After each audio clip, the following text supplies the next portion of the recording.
guys, welcome back to our channel. We really do appreciate you guys. Thank you for your continuous massive and huge support to this channel. You guys are simply the best. Yes, my people, we are always here to keep you updated with the latest and most reliable happenings in our country. Yes, guys, the news we've got is regarding Kano State Governor, the person of Abdullahi Ganduje, and Kaduna State Governor Nasir El-Rufai. Both of them, they've been in a proxy war with each other. We'll bring you all the details, guys, in a moment. But before we do, please, if you haven't given us a thumbs up, do give us a thumbs up, hit on the like button, and don't forget to subscribe as well. Thank you very much, my people. We really do appreciate you. Yes, let's just get straight into the news and get all of the details. Abdullahi Ganduje makes truth a casualty in proxy war with El-Rufai Nasir.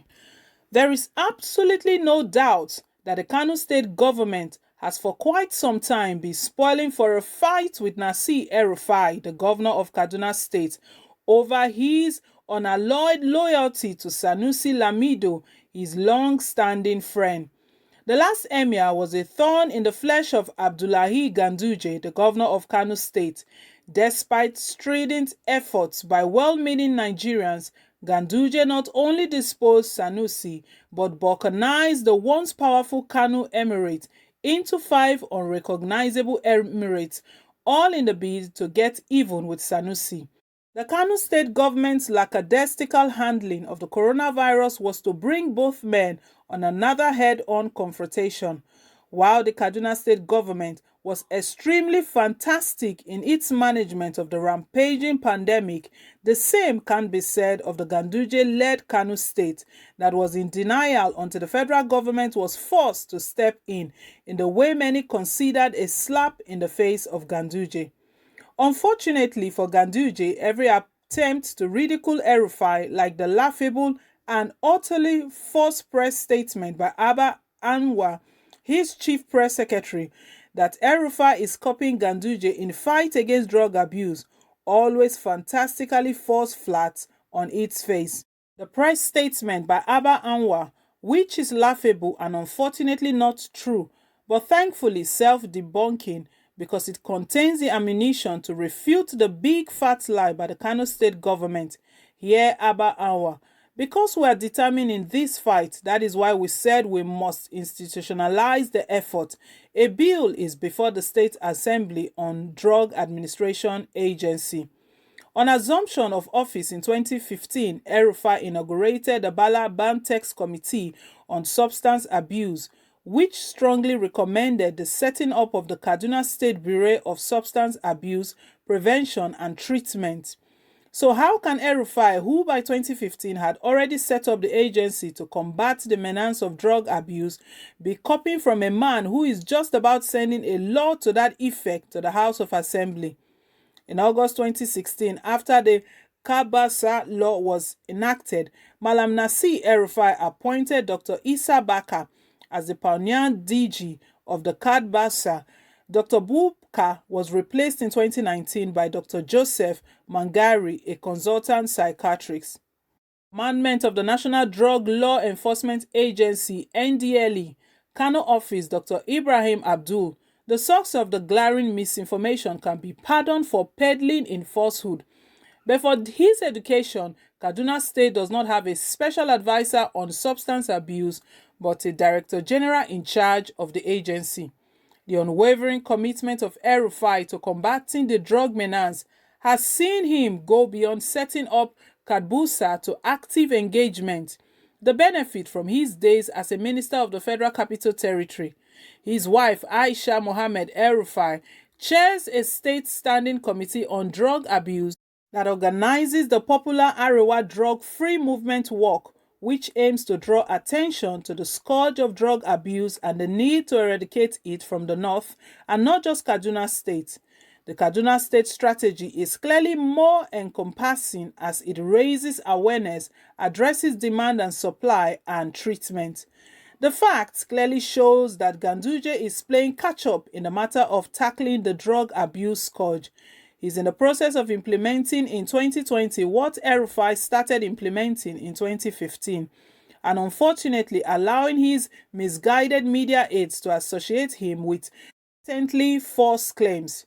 There is nothing wrong with copying, so as long as what is being imitated is progressive, efficient, and fair. Where would the world be if each individual insisted on inventing their own wheel? Most people simply took the rational decision to use the wheel or to make it with better materials. It would really be nice if Ganduje manages to become a font of ideas and actions that others will emulate for the public good. Modern governance benefits from cooperative experience. That is why the National Economic Council (NEC) adopted a resolution in 2007 based on the African Union AU peer review mechanism for states to peer review themselves, a resolution that was subsequently endorsed by the Nigerian Governors Forum. The objective of the state peer review mechanism was to assist states to foster good governance and accelerate the pace of their development through periodic reviews of progress in the implementation of their development policies, plans, and programs.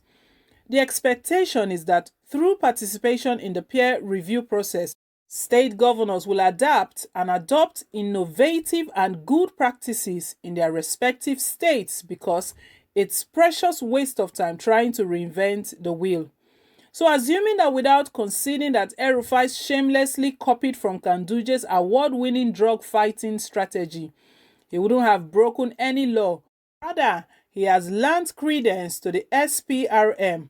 And given his education, El-Rufai, contrary to the negative impression spread about him by his truthsayers, readily acknowledges copying from others, like he recently acknowledged during the birthday colloquium of Rauf Aregbesola, the Minister of Interior, because originally it's non-existent. The difference, like Luke Goddard argues, is not where you take things from, it's where you take them to.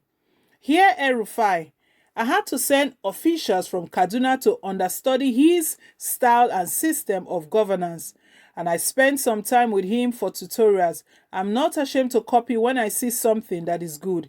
In fact, I am shameless when it comes to learning. These days, you don't need to reinvent the wheels. There are no new ideas. If something has worked somewhere, there is nothing shameful in borrowing and replacing it. So without doubt, there is absolutely nothing for the Kano State government to celebrate about, because if in reality he copied from Ganduje, he would most certainly acknowledge without any inhibition. Unfortunately, there isn't anything to copy from the Kano State government on the war against drug abuse. The Kano State government is hereby put on notice that in the future, El-Rufai will take similar swift action to enforce presidential ban on interstate travel and not to protect his citizens from being infected. If the Kano State government had been proactive, El-Rufai wouldn't have been forced to take the actions he took, including deploying his commissioners to monitor the ban. It was a duty of trust on him by inaction of Kano State government, and his actions were not in any way personal. Being a gateway state, El-Rufai had a responsibility to safeguard the citizens of Kaduna State, and he owes no one any apology for the various steps that he took. It is a pity Ganduje refuses to look at his poor handling of the issue as the root cause of the actions by El-Rufai. Well, guys, we know these two guys, and they've always been at war with each other. The one that happened recently again was the movement of the Amajiris. We remember when they had a war on the net, wars of words against one another. But both of them are actually governors. But we can tell that it looks like Ganduje is not a person of integrity, following the recent happenings of even the Edo State governorship election, where he was made the committee head. As a result of that, the video of 2016 where he was collecting bribes surfaced and all of that. So this is actually a war between both of them, El-Rufai and Ganduje, one accusing one of copying and all of that. Anyways, guys, leave your take below down in the comment section. Let's hear what you think about all of this going on between these two governors. Thank you once again for listening, and please, if you haven't subscribed, click on the subscribe button down below, and don't forget to give us a thumbs up. Till I come your way again, it's bye for now, and God bless.